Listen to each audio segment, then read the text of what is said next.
वो दिन जरूर आएगा जब आपसे सब पूछेंगे बेटा ये कैसे किया, तो बोलना ऐसे किया।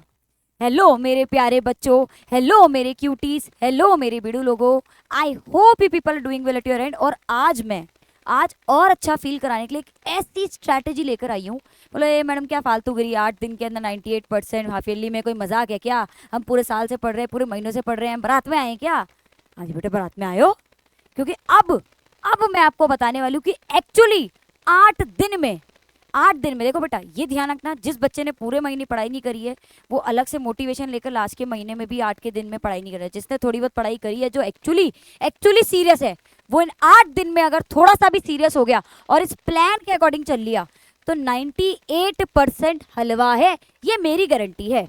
अब कैसे करेंगे? 5 स्टेप में ये आपकी आज की वीडियो होगी, जिसमें एक एक स्टेप आपको अच्छे से क्लैरिफाई करूंगी और मैं बताऊंगी कैसे कैसे फॉलो करना है। सिर्फ स्टेप बता के भागूंगी नहीं, स्टेप बता के ये भी बताऊंगी इसको कैसे फॉलो करना है। लेकिन उस 5 स्टेप को 6 कर देते हैं। पहला स्टेप 98% लाने का ये है हाफ ईयरली में, ये वीडियो देखनी है बेटा आपको उसके लिए और उसको एग्जीक्यूट करना है। तो सबसे पहला पॉइंट जो सबसे पहला है, देखो भाई सबसे पहली बात, 8 दिन है आपके पास, 8 दिन है बेटा, और 8 दिन में ये बीस्ट मोड ऑन कर लो। 8 दिन का चैलेंज है, या 8 दिन चैलेंज खुद को दो, मैं नहीं दे रही आपको, खुद लो, खुद को दो और खुद बीस्ट मोड ऑन करके पढ़ाई स्टार्ट कर दो। अब पहला स्टेप जो 8 दिन के अंदर आपका आता है, सबसे इंपॉर्टेंट, सीधा बुक उठा के पढ़ने लग गए, नहीं, पहले स्ट्रेटेजी बनती है। ठीक है भाई, सबसे पहले काम क्या है? अपना खुद का, अब यहाँ पे मैं आपको टाइम टेबल बता दूं, यहाँ पे आपकी पर्सनल लाइफ अलग है, आपका कुछ खुद का स्टाइल है, आप कितने बजे उठते हो, कोई मॉर्निंग पर्सन होता है अर्ली बर्ड, कोई नाइट पर्सन नाइट आउल होता है, सबके अपने अपने तरीके होते हैं। Make your own time table, आपके लिए आपसे बेहतर कोई टाइम टेबल नहीं बना सकता, ये ध्यान रखना। तो make your own time table. अगर आप अर्ली बर्ड है तो अपने अकॉर्डिंग सुबह उठ के, भाई अगर आप सुबह 6 बजे उठने की ताकत रखते हैं तो आप 5 और 4:30 बजे तक उठ सकते हैं। इतने बजे उठ के आप उस लेवल के ऊपर अपने एक टाइम टेबल क्रिएट करिए। और अगर आप नाइट आउल है और अगर आप रात को 11, 11:30, 12 बजे तक भी सो पा रहे हैं तो उसे 1 बजे तक खींचिए जरूर, आराम से 1 बजे तक खींच जाएगा। तो आप इस अकॉर्डिंग अपना टाइम टेबल खुद का बनाइए। Getting my point? स्टिल कहीं दिक्कत आए, कमेंट सेक्शन आपके लिए ऑलवेज ओपन है, आप लोग हमें रीच आउट कर सकते हैं।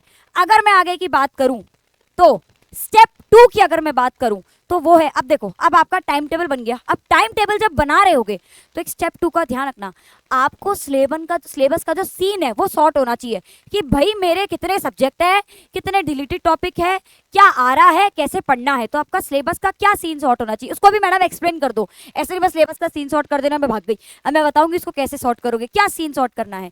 सबसे पहले तो देखो 8 दिन बचे है ना, तो अगर मान लो आपके मैथ्स में 6 चैप्टर्स आ रहे हैं तो 6 के 6 इंपॉर्टेंट नहीं है, 6 के 6 चैप्टर्स में से जो सारे इंपॉर्टेंट टॉपिक्स है उसकी लिस्ट निकालो। पहला सुनना ध्यान से, उसके बाद आप मार्क्स वेटेज के अकॉर्डिंग, 2 चीजों के अकॉर्डिंग अपने चैप्टर्स की लिस्ट बनाएंगे, मार्क्स वेटेज के अकॉर्डिंग और इजी, मॉडरेट और टाइम कंज्यूमिंग के अकॉर्डिंग। और जो इन दोनों के इसमें सबसे पहले आ रहा है कि जिसका मार्क्स भी ज्यादा है और जो डिफिकल्ट पढ़ रहा है उसको उठा लिया, फिर एक इजी को उठा लिया, फिर एक मॉडरेट को उठा लिया, फिर एक टाइम कंज्यूमिंग वाले को उठा लिया, ऐसे करके। डिफिकल्ट अपन वर्ड यूज नहीं करेंगे, टाइम कंज्यूमिंग कोई डिफिकल्ट कोई चैप्टर होता नहीं है, डिफिकल्ट हम बनाते हैं, हमारी साइकोलॉजी बनाती है ना। और जिसके मार्क्स ज्यादा है उसके साथ मिलाकर कुछ ऐसा ब्लेंड बनाओ अपना खुद का, खुद के चैप्टर्स, खुद की रिस्क, क्योंकि किसी के लिए कोई चैप्टर टफ होता है, किसी को ज्योमेट्री बहुत अच्छे से आती है, ठीक है। साइंस में अगर बात करें किसी के लिए बायो टफ पड़ती है, लेकिन किसी को फिजिक्स ज्यादा टफ पड़ती है, किसी को कुछ और टफ पड़ता है। तो अपने अकॉर्डिंग अपनी खुद की एक लिस्ट बनाओ और उस लिस्ट बना के सिलेबस को सॉर्ट कर लिया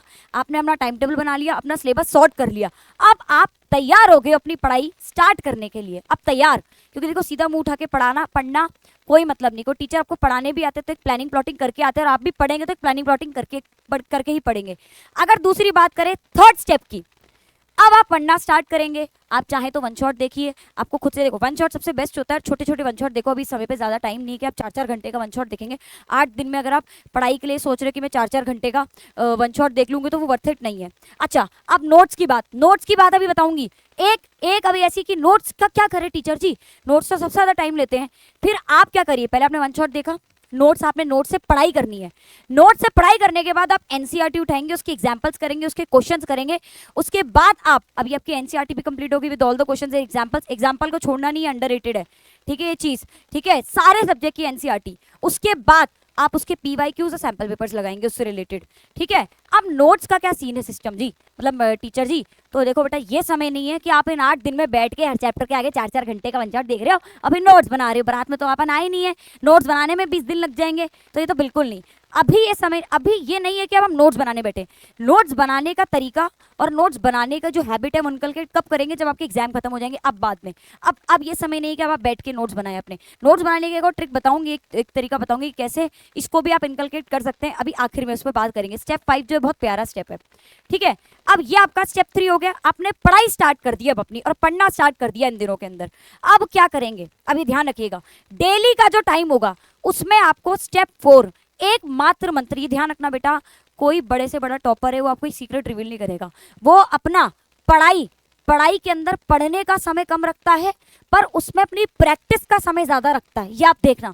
तो जितना ज्यादा आप प्रैक्टिस करेंगे, प्रैक्टिस प्रैक्टिस प्रैक्टिस, इसको अपना एक मात्र मंत्र बना लो। आप मेरी कोई वीडियो उठा के देखोगे आपको एक चीज तो मिलेगी, दैट इज एक मात्र मंत्र ही।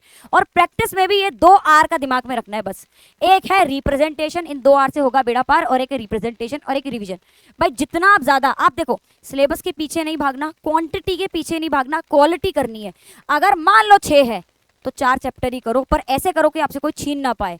रिवीजन करो, जितना आप रिवीजन कर सकते हो उसका, उसकी प्रैक्टिस करो, रिवाइज करो। और उसके बाद बेटा एक चीज ध्यान रखना, जो लिखोगे वही बिकेगा। तो लिखने की प्रैक्टिस बेटा 10% बच्चा रिवीजन करके जाता है, लेकिन 1% बच्चा ही है जो रिप्रेजेंटेशन की प्रैक्टिस करके जाता है। तो रिप्रेजेंटेशन अपनी की लिखना कैसे है, क्या रिप्रेजेंट करूंगा या कैसे करूंगी, ये चीज की तैयारी आपकी पहले एग्जाम से पहले होनी चाहिए। वहां जाके सोच रहे कैसे लिखूं, कैसे क्या करें, ये ऐसा नहीं चालत है, ठीक है। तो ये आपकी इसकी। अब लास्ट स्टेप बहुत प्यारा स्टेप है, ठीक है। अब last step is about spark sheet. अरे ये क्या है spark sheet, what is spark sheet? ये एक ऐसी शीट है जो आपके एग्जाम में एक्चुअली स्पार्क क्रिएट करेगी, इसलिए इसका नाम स्पार्क शीट रखा गया है। भाई क्या है शीट की खासियत, अगर आप इधर देखेंगे तो एक शीट में सब कुछ आ गया है। यस बिल्कुल सही समझे आप, एक ऐसी शीट जिसमें आप पूरा चैप्टर पढ़ के, अब देखो इसको मैं और अच्छे से समझाती हूँ, ठीक है। अगर आप देखेंगे तो एक सिस्टम है अपना, ठीक है। अब AB के सर को अगर आप सब जानते हैं, उनकी एक सिस्टम चलाते हैं, वो 1 स्लाइड 1 चैप्टर, एक स्लाइड में पूरा चैप्टर वो बनाते हैं। तो ऐसा अपने को भी खुद से करना है। क्या करना है, 1 चैप्टर 1 पेज, एक पेज में पूरा जो आपने चैप्टर पढ़ा, आपने पहले अपना सिस्टम क्रिएट कर लिया, आपने अपने नोट्स बोर्ड से पूरा जो भी अपने पढ़ाई करनी थी सब कर लिया। अब आप क्या करेंगे, अपना खुद का एक चैप्टर को एक पेज में खुद से फटाफट फटाफट करके लिखेंगे, चाहे इसके फॉर्मूले हो चाहे कुछ भी हो। इससे आपका रिवीजन हो गया, इससे आपका क्या हो गया, सेल्फ स्टडी वाला पार्ट हो गया, इससे आपका पूरे नोट्स भी बन गए जो आप लास्ट डे पे एग्जाम के फटाफट से ले सकते। 4 चैप्टर 4 पेज, खत्म मेरा चैप्टर। तो ये चीज का जरूर ध्यान रखना है। स्पार्क शीट वाला चीज है ना, ये आपको मुझे नहीं लगता कोई बताएगा, इसको जरूर दिमाग में रखना है, ये चीज करनी है। और एक और स्टेप है जो सबसे ज्यादा इंपॉर्टेंट है मेरे बच्चों, ये सुनने के बाद, ये करने के बाद आपके अंदर एक मोटिवेशन जरूर जागेगा, थोड़ा आप अपना दिमाग लगाएंगे, कोशिश करेंगे, लेकिन एक टाइम आने के बाद फिर से हम गिव अप कर देते हैं। गिव अप नहीं करना, और ये चीज सुनने के बाद एग्जीक्यूट जरूर करना है। या बेटा बोलने वाले आपको 10 मिलेंगे, आइडियाज आपको 10 देने वाले मिलेंगे, लेकिन उस आइडियाज को लेकर एग्जीक्यूट करने वाला बहुत कम बच्चे होते हैं, ये ध्यान रखना। तो आप यहाँ इस वीडियो को जितने भी बच्चे देखेंगे उसमें से एग्जीक्यूट देखना एक ही बच्चा करेगा, पर मैं चाहती हूँ जितने बच्चे देखें सारे बच्चे इस वीडियो के अंदर जो भी एग्जीक्यूट करेंगे 98% आपको गारंटीड है आने हैं। और एक प्रो टिप, अब ये प्रो टिप बहुत अच्छी है मेरे बच्चों, ठीक है। और ये प्रो टिप ये जो इसको करने के बाद आप लोग कमेंट सेक्शन में लिखेंगे, ये प्रो टिप क्लास 10th वाले बच्चों के लिए है। इसको करने के बाद जब आपके 98% आ जाएंगे, जब आपके हाफ ईयरली में, तब सारे बच्चे आकर इस वीडियो में जरूर लिखना कि यस वी डिड इट, ठीक है।